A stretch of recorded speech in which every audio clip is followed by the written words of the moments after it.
em relação a essa derrota do Cruzeiro. Pode ir, professor. Vamos lá, professor, boa noite. A torcida fica ansiosa com algumas escolhas, né? Então, assim, por que aconteceu, né, de algumas escolhas hoje, por exemplo, a defesa que foi colocada, o meio-campo que foi colocado, você mesmo tinha explicado no jogo do Fortaleza que havia um cansaço, né, muito grande no elenco. Por que dessas escolhas e por que um primeiro tempo, Fernando, tão abaixo do que a gente sabe do Cruzeiro e que não parecia o Cruzeiro, inclusive, de outros jogos, né? Um time muito fácil ali, dominado pelo Atlético. Boa noite. Boa noite, perfeito. Foi um primeiro tempo muito abaixo, sobretudo nas questões de agressividade, né? Tanto em diminuir a construção do Atlético por trás, algo que não fugiu do que a gente esperava que fosse acontecer em relação ao posicionamento, e principalmente nas abordagens de lado de campo, né? O Machado vinha treinando na posição do Romero, o Romero foi expulso e ele teve a oportunidade de iniciar o jogo, né? A gente tem a nossa avaliação e análise de desempenho dos jogadores, e em relação à defesa, estava havendo uma melhora de coordenação e também de desempenho individual. E hoje a gente teve algumas dificuldades de defesa de área, né, e que entram nessa análise para as próximas situações. A gente avalia individualmente, mas muitas vezes o problema é o que acontece antes, que permite ao adversário ter tempo e espaço para raciocinar, para levantar a cabeça, pensar e para fazer um movimento de ruptura ou um movimento de definição. Então a gente esteve mais lento mentalmente, menos agressivo e proporcionou ao Atlético algumas jogadas que eles têm fortes e que são de qualidade. Então o cruzamento de pé trocado do Scarpa, a ruptura pelo lado contrário, coisas que a gente estava preparado, mas que infelizmente na situação do jogo a gente não agiu da melhor forma possível. Diante disso, a gente trouxe uma resposta para o segundo tempo para ter um pouco mais de agressividade e ajuste nas abordagens dos passes que iam para o corredor lateral, para conseguir competir um pouco mais com o adversário, e a gente conseguiu tirar mais cruzamentos, roubar mais bolas do campo de ataque. Infelizmente precipitamos algumas escolhas em bolas roubadas que podiam gerar mais chances de gol, então a gente teve um primeiro tempo sim muito abaixo. A gente precisa aprender com esses erros. A gente precisa aprender com esses erros para que esse comportamento do primeiro tempo não se repita. O comportamento, a atitude e o caráter que o time teve na adversidade no segundo tempo, ele foi louvável, mas a gente precisa iniciar aí dessa forma quando a gente tem uma chance mais concreta de vencer o jogo, independente de estar jogando em casa ou de estar jogando fora. Seabra, contra o Alianza, você falou que ainda era cedo para um tipo de mudança, quando eu te perguntei, precisava de um tempo, de uma análise sua. Hoje, depois de alguns trabalhos, eu sei que são poucas atividades de treinamento até, pouco tempo para você, mas do que você acompanhou até agora, dessa análise que você falou que vai fazer, dá para projetar mudança já na próxima partida? Eu acho que ainda é cedo, eu acho que a gente tem um momento pós-jogo, que é estudar o jogo, debater o jogo e tomar as decisões, mas alguns movimentos já estão sendo feitos no sentido de poder treinar alguns jogadores. Então a própria momento em que o Zé sai é para trabalhar alguns aspectos, porque a gente já tinha identificado para que o jogador depois possa voltar mais forte. Então Palácios vem treinando muito bem, fez o coletivo muito bem, por mérito entrou na lista, e o Gasolina ele saiu da lista desse jogo para ter a oportunidade de treinar coisas que eu identifiquei que ele precisaria melhorar. Então com esse calendário, ou o jogador tem a oportunidade de jogar, ou ele vai para jogo e eventualmente joga pouco, não joga e não treina. Então quando a gente tira um jogador da relação, a gente está dando a oportunidade de treinar ele. Então existe um ciclo de 2, 3 dias, ou 3, 4 dias entre cada jogo, mas existe um ciclo mais longo, que é o ciclo em que em algum momento esses movimentos vão acontecer. Então a gente está buscando fazer isso com critério. A gente sabe das dificuldades que a gente teve contra o Botafogo, dos erros que a gente cometeu. A gente sabia que não estava tudo certo, assim como a gente sabe que depois do jogo de hoje também não está tudo errado, e a gente precisa ter discernimento e atacar diretamente os pontos que precisam melhorar para que os erros que a gente cometeu hoje não sejam mais cometidos. Seabra, evidentemente que você enfrentou hoje os melhores times do Brasil, um dos favoritos. Então a lista de jogadores aqui são incríveis. Hulk, Arana, Paulinho, Scarpa, Zanetti. É meio time de grandes jogadores. Essa turma aqui fez a diferença para hoje? Eu acho que são jogadores que sempre têm uma capacidade de decisão e de desequilíbrio. Com certeza são jogadores de um alto nível, mas a partir do momento que a gente conseguiu aplicar uma proposta de jogo, ser mais agressivo, encurtar espaços, mesmo eles tiveram dificuldade de jogar. Então eu acho que a gente não pode eximir a nossa responsabilidade daquilo que a gente fez mal ou deixou de fazer no jogo, mediante a qualidade individual ou mesmo a proposta que o adversário tem. A gente precisa aceitar esse desafio e se nivelar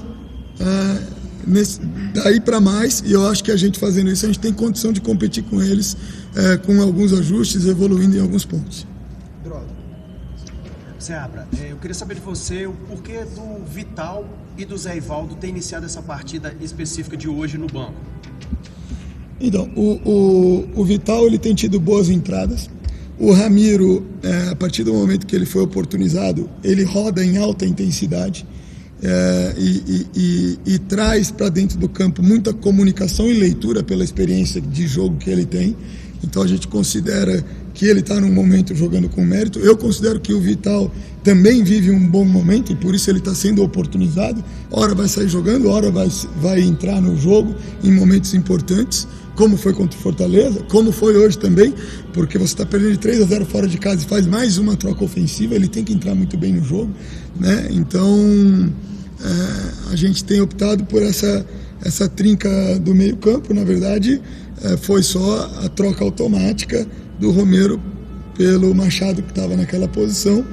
O Zé Ivaldo especificamente, a gente tem que entender que a gente vinha trabalhando desde o início do ano com comportamentos de linha de 4, com referências mais individuais, e nós estamos transformando isso para referência zonal. E a gente identificou que precisava trabalhar um pouco mais para ele voltar com as ideias mais claras daquilo que a gente pretende. Ofensivamente, ele é um jogador de excelente potencial de construção. Defensivamente, um excelente jogador de duelo. Mas a gente queria trabalhar um pouco mais as coordenações deles de movimento de linha de 4, contenção, cobertura, escorregar a linha, né? E ele veio evoluindo. Considerar a gente o jogo de Fortaleza é muito pouco tempo, porque tem a viagem para ir, tem a viagem para voltar, são só intervalos de 3 dias de jogos. Então, na verdade, a gente conseguiu estimular um pouco mais no treino de ontem, né? Os jogadores que iam jogar saíram antes, os que iniciariam no banco treinaram um pouco mais, e a gente tem que fazer esse trabalho para conseguir colocar o jogador, expor ele ao jogo dentro da proposta, melhor preparado. Seabra, por que quase todo cruzamento vem levando perigo ao gol do Cruzeiro? É um problema defensivo ou é um problema da trinca do meio campo? Você acha que essa trinca ela tem combatido o jogo como tem que se combater? E uma segunda, o Cruzeiro contratou jogadores. Hoje era a base do time que brigou quase o campeonato inteiro passado para não cair. Por que esses atletas não jogam? Os atletas que chegaram, que na teoria eram para subir o nível. Em relação à primeira pergunta, é um problema coletivo. Então, ora é um detalhe de ajuste da última linha, ora é da linha média, ora é um retorno da linha da frente, né? Então é algo que a gente tem buscado atacar, mas sobretudo é a gente limitar o tempo e espaço de quem está com a bola, para não permitir a quem está sem bola atacar a área, que tenha a iniciativa de fazer o movimento de definição com vantagem de movimento, que venha muito embalado, né? Então, se a gente conseguir uma coordenação para encurtar mais rápido, isso vai ficar favorecido. A gente evoluiu nesse sentido contra o Fortaleza, é uma equipe que também ataca fundo e busca muitos cruzamentos, e hoje a gente voltou a ter dificuldade, né? Mas não coloco isso especificamente num jogador, num setor. Eu acho que esse problema está ali, mas existe uma variabilidade ainda das situações que acontecem e que a gente precisa ajustar. É o time que saiu o último jogo sem o Romero, que foi suspenso. Quando eu estou trabalhando no dia a dia, eu não estou pensando em quem estava na última temporada, em quem chegou agora, né? Então, a minha lógica foi dar continuidade, no sentido de que estão ganhando repertório, e a gente tem que saber o momento também de refrescar, e no primeiro tempo do jogo de hoje, a gente deixou devendo em intensidade, né? Então esse é um ponto. Porém, após tomar o primeiro gol, a equipe reage com intensidade, né? Então, é algo que a gente precisa trabalhar do ponto de vista comportamental, da nossa agressividade, daquilo que a gente pretende ser como equipe. Eu acho que as coisas estão sendo bem feitas, mas oscilações vão acontecer e a gente vai aprender, né, com as consequências que essas oscilações trazem, para que a gente seja mais consistente, né, na nossa atitude, no nosso comportamento dentro de campo. E, como todo elenco, como todo campeonato longo, ainda mais quando se acumulam competições e viagem, as mudanças elas vão começar acontecendo naturalmente em função de desempenho, de jogadores que estão tendo mais oportunidade de treinar e se mostram mais preparados, jogadores que estão jogando e têm uma oscilação, em algum momento precisam ter a oportunidade de treinar para se preparar de novo.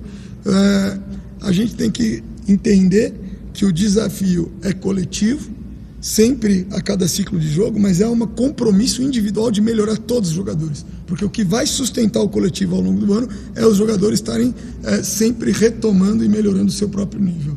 Então hoje a gente deu uma oscilada para baixo, a gente tem que dar uma resposta. Fernando, uma outra dificuldade que o Cruzeiro teve também, já no jogo contra o Fortaleza, e se repetiu hoje, foi de marcar as laterais do campo, né? O Atlético hoje, principalmente no primeiro tempo, até antes do gol que nasce dos pés do Scarpa, o Cruzeiro teve dificuldade de marcá-lo, e o mesmo aconteceu com o Guilherme Arana. E aí tem o erro, como eu disse, repetido do jogo do Fortaleza. Por que essa dificuldade, mesmo tendo 3 jogadores que em tese têm um pouco mais de poder de marcação no meio e poderiam até auxiliar esses laterais? Então, a gente está jogando com uma linha média com 3 jogadores para fazer amplitude, e em momentos precisa ou de um jogador da linha de trás saltar, ou um jogador da linha da frente baixar. E essas coordenações tem momentos que elas estão saindo muito bem. Então, a gente tirou muitos cruzamentos também contra o Fortaleza, né? E tem momentos que a gente está tendo um pouco mais de dificuldade. Ora, por dúvida em quem vai fazer a abordagem dessa bola quando ela entra no corredor lateral. Então, quando tem dúvida na abordagem, gera tempo para recepção e para o jogo com distribuição mais longa, inclusive cruzamentos, tá certo? Ora, a gente tem a abordagem bem feita e a gente precisa ter uma coordenação de tirar outras possibilidades de cruzamento, que é um drible para trás, que a gente chama de fuga, para fazer o cruzamento do pé contrário, que é um passe de retorno para quem vem fazer com quina. Então, as referências estão claras, eles já entenderam as referências, mas dominar o tempo e espaço disso sem treino é mais difícil. Então, tem esse aspecto a ser considerado. E se você vai, como a gente fez no segundo tempo, para uma solução de ter uma linha média com 4 jogadores, você consegue ter uma definição mais rápida dessa abordagem. Por outro lado, futebol é cobertor curto, você abre outras possibilidades para o adversário, tá certo? Então hoje a gente precisou lançar a mão dessa solução para que a gente tivesse sempre uma marcação saindo de frente e encurtando o cruzamento, e obrigasse ao Atlético que buscasse um jogo mais associativo até o final, onde a gente pudesse fazer as coberturas e tivesse evitando esse problema dos cruzamentos. A questão também de fazer com a linha de 3 ajudar um pouco a defesa do ataque de fundo de área do Atlético, que é muito forte, que no primeiro tempo nos causou muitos problemas, além dos gols, outras situações de risco. Então, a gente precisa melhorar essas coordenações para conseguir defender corredor lateral com linha de 3 no meio, ou ir para essas soluções de mexer em estrutura, que aí é linha de 4 no meio, ou com 3 atrás, ou com 4 atrás, e a gente vai avaliar direito o jogo com calma, para entender se a solução mais rápida para atacar esse problema é mudar de estrutura, ou é fazer correção de tempo e espaço na estrutura que a gente já está. Boa noite, Fernando Seabra, João Corpena no ataque. O Cruzeiro recebeu essa semana o goleiro Gabriel Grando, e o Anderson tem sido titular desde saída do Cabral. Eu queria saber o que você planeja para a posição, se você vai manter o Anderson como titular ou se você pretende fazer um revezamento nesse início para ver quem que vai ser o novo campeão.